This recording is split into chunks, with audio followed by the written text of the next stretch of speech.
Hi hello வணக்கம் and welcome to 70mm channel. So இன்றைக்கி இந்த வீடியோவில் பார்க்க போகிற இன்ட்ரெஸ்டிங்கான ஒரு நியூஸ் காசிப் என்னென்னு பார்த்தீங்கன்னா, நடிகைனே வருது. ஆக்சுவலாக இவங்க வந்து இந்தியன் டெலிவிஷன் ப்ரெசென்டர் இப்படி தான்ப்பா சொல்லணும் என்ன அப்படின்னு சொல்லியிருக்காங்க. நம்ம மாமி அஞ்சனா ரங்கன். இவங்களுக்கு 2016 கல்யாணம் ஆச்சு. ஆனால் டைவர்ஸ் ஆயிடுச்சு அப்படின்னு சொல்கிறாங்க. அதுக்கேற்ற மாதிரி தான் இவங்களும் வந்து வேலைகள்லாம் பண்ணுறாங்க. ஒரே ஒரு குழந்தையோட தனியாக எப்போவுமே இருக்கிறது. போஸ்ட்டும் சரி, எங்கே போனாலும் போஸ்ட் போடக்கூடிய வீடியோஸ் எல்லாமே வந்து இவங்களுடைய பையனும் இருக்கிற மாதிரி தான் இருக்குது. ஹஸ்பண்ட் கூட இல்லை அப்படின்ற மாதிரி தான் அவங்களுடைய செயல்பாடுகள் இருக்குது.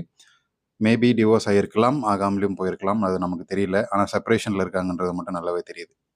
ஸோ இப்போ இவங்கள பற்றி பேசுறதுக்கான காரணம், இவங்க லைம் லைட்டில் எப்போவுமே இருக்கணும் அப்படின்னு சொல்லி ஆசைப்பட்டு இவங்க போஸ்ட் பண்ணக்கூடிய வீடியோஸ், இவங்க பண்ணக்கூடிய கவர்ச்சியான விஷயங்கள் எல்லாமே வந்து தனித்துவமாக தெரியுது. ஏதாச்சும் ஒரு ஷோவை ஹோஸ்ட் பண்ணணும்னா கண்டிப்பாக தன்னுடைய அக்கள் தெரிகிற மாதிரியும், சைடு இடுப்பு தெரிகிற மாதிரியும் வந்து சூப்பராக தன்னுடைய ட்ரெஸ்ஸை வந்து வடிவமைக்கிறதா இருக்கட்டும், அதுக்கப்புறம் அவங்களே வாண்டடாக பண்ணக்கூடிய ஃபோட்டோ ஷூட்ஸாக இருக்கட்டும், எல்லாமே வந்து கொஞ்சம் கவர்ச்சி இருக்கிற மாதிரி பார்ப்பாங்க. ரீசெண்டாக அவங்க பண்ண ஒரு ஆல்பம்ஸ் அவங்களையும் வந்து அவங்களுடைய தொப்புள், க்யூட்டான தொப்புள் ஆக்சுவலாக நல்லாவே இருந்துச்சு. அது இன்னும் கொஞ்சம் வைடாக ஓப்பனாக காட்டலாம். ஸோ குழந்தை பிறந்ததுக்கப்புறம் அந்த வடிவம் எல்லாம் மாறி இருக்கு. பட் அதை வந்து நல்லாவே காட்டியிருக்கலாம். கொஞ்சம் மூடி காட்டியிருந்தாங்க. ஸோ இப்போவுமே வந்து அவங்களுடைய ட்ரெஸ்ஸிங்லேயே வந்து இப்போ இந்த ட்ரெஸ்ஸிங்லேயே பார்த்தீங்கன்னா, இது ஒரு ஷூட் எடுத்திருக்காங்க. கரெக்டாக தொப்புல மறைச்சி இடுப்பை மட்டும் காட்டியிருக்கிறாங்க. பெரிய கீர்த்தி சுரேஷ் நெனப்பு அப்படின்ற மாதிரி தான் எல்லாருமே கேட்க தோணுது. தொப்புல மறைச்சி காட்டுறாங்க அப்படின்னு சொல்லி. இன்னும் எவ்வளோ நாளைக்கு மறைச்சிருப்பாங்க அப்படின்றத நம்ம பார்ப்போம். ஸோ இதில் கூட வந்து லைட்டாக தெரியுது பாருங்க. ஆனால் அதில் கரெக்டாக முடிச்சிடுறாங்க.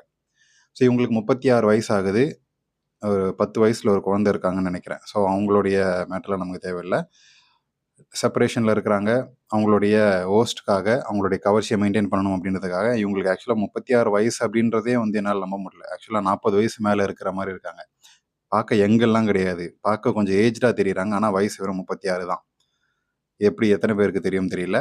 ஸோ இவங்களுடைய அஞ்சனா ரங்கனுடைய கவர்ச்சியான பிக்சர்ஸ் எல்லாம் பார்த்துருப்பீங்க. இப்போ நீங்கள் பார்க்கும்போதே தெரியும். ஒரு பக்கம் தெரிகிற மாதிரி இருக்குது. ஸோ இவங்களுடைய இந்த அழகான ஷூட்டை பற்றி உங்களுடைய கமெண்ட்ஸ் என்னன்றதை கமெண்ட் செக்ஷன் சொல்லுங்கள். வீடியோ பிடிச்சிருந்தா லைக் பண்ணுங்கள், ஷேர் பண்ணுங்கள், சப்ஸ்கிரைப் பண்ணுங்கள். டிஸ்கிரிப்ஷனில் கொடுத்துருக்கூடிய இன்ஸ்டாகிராம் பேஜுக்கு மறக்காமல் கிளிக் பண்ணி ஜாயின் பண்ணுங்கள்.